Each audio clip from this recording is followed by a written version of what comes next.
Finalmente, dopo 10 anni, possiamo mettere la parola fine alla caccia in deroga.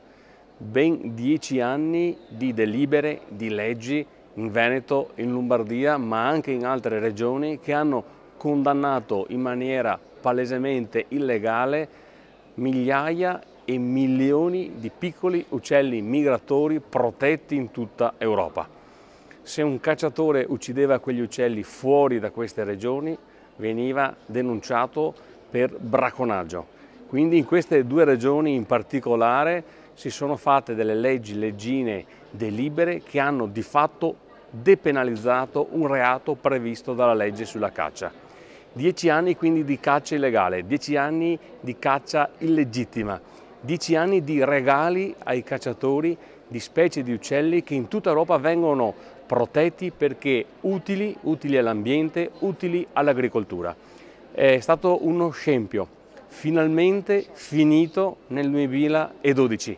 Grazie anche all'impegno del sottoscritto che un anno fa, appena arrivato in Parlamento europeo, ha voluto incontrare il commissario all'ambiente, ha voluto incontrare gli uffici della direzione ambiente, ha fatto diverse interrogazioni contro questa caccia, che è la caccia in deroga, la caccia a uccelli protetti.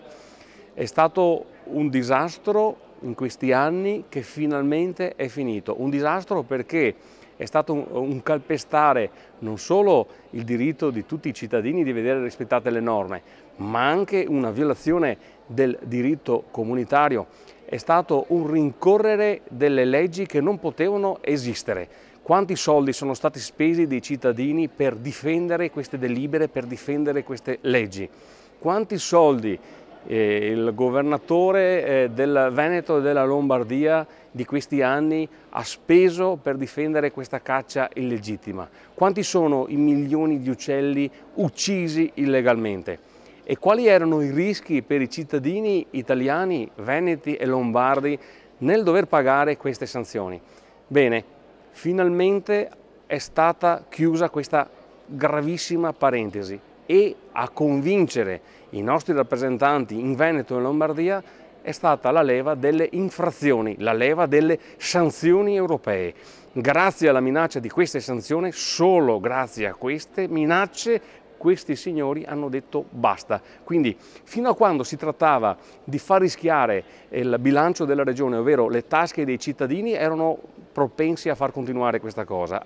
Quando hanno capito, grazie anche a un mio incontro alla Corte dei Conti per capire se era possibile far pagare di tasca propria ai nostri governanti queste sanzioni per queste violazioni alla direttiva uccelli e ricevuto una risposta positiva, allora solo quando ho minacciato che avrebbero dovuto pagare loro queste sanzioni hanno detto basta.